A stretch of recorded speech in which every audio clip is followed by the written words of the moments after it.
Peatreener Valdo Lips, mängu alguses tundus kõik ju väga palju lubav ja kõik läkski tegelikult hästi, väga pingeline, väga hea mäng, kuigi lõpp seda juba on natuke teistmoodi.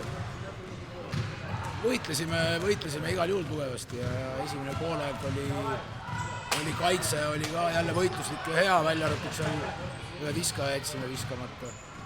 Lõpus tõenäoliselt väsimus ja Jurkata meil esimene mäng, kes pidi võib-olla esimese mängu kohta liiga palju minutit tegema, küll ta ka harjub, Karli probleemid ja nii ta siis käest lõpuks läks, tõenäoliselt väsimuse ja selle pealt. Sinu jaoks võidetav mäng muidu oleks olnud? Absoluutselt, et võitluslik mäng, loodetavasti publikule meeldis, tänan publikut, tunda oli, et fännid on saalis, aga võitluslikkusest täna kahjuks ainult ei piisanud, et oleks pidanud paremini tabama, aga hinge ikka kripeldab. Selge, aitäh sulle, edu järgmiseks mängus!